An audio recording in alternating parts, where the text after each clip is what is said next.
Well, after a Jags lead of 14-zip in the first half that saw Trevor Lawrence make a number of big plays, Jaguars looked on the verge of a breakthrough for their rookie quarterback and head coach Urban Meyer, right?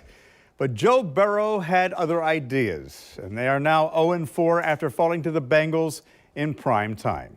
Joining me on the morning show, News4Jax sports editor Justin Barney. And Justin, it's the same problem we've been talking about since the start of the season. The Jags have yet to play a full game.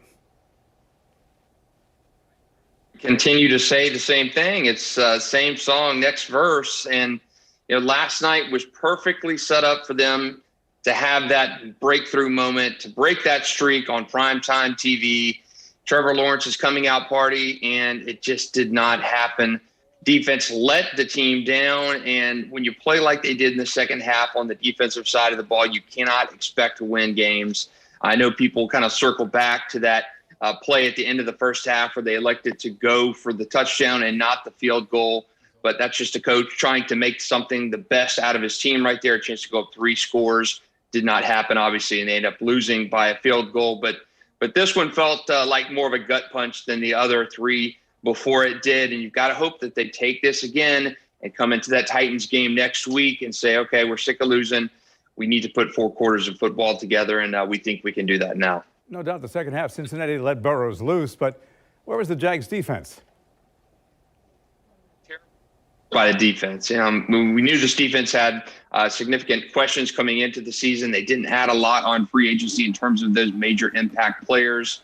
They still have growing pains on that defensive line. And when that's the case, when you're not getting pressure on that quarterback consistently, you see efforts like you saw last night with the cornerback struggling, the secondary struggling to make plays, and just not getting a stop at the right time. And I think that circles back to the defensive line. You got to get that pressure. You got to get the quarterback down. You got to make changing plays in the backfield. And last night, only 1 sack. You gave Joe Burrow all the time in the world to throw the ball. And you see that the result of that last night is so many big completions. Tight end had huge game for Cincinnati. And just back to the drawing board defensively for the Jaguars. Disappointing effort last night on that side of the ball when things were going so well in that opening half. Look, at this point, the team was supposed to be 3-4. Instead, they're 0-4, lost 19 straight since last season. Tennessee comes to the bank a week from Sunday. Fans don't know what to think. You? For a better performance from that defense. And everything with Tennessee starts with Derrick Henry. We know that. We've seen it time and again. Derrick Henry, the Yulee native, just running over the Jaguars. And Jacksonville does not get that defense fixed in this short relatively short period of time. We've had 2 games in a cluster, but you've got a lot of problems on that defense, and you've got to address those in those next 10 days of practice and hope you can shut Derrick Henry and the Titans down. The Titans have played particularly well when it comes to playing in Jacksonville, so you've got to make those adjustments on defense and get things correct and right for the Titans when they come into town. And the toughest part of the schedule is still ahead, so we'll just have to wait and see, but we can't give up on them. They're Jacksonville's team. Justin, thank you.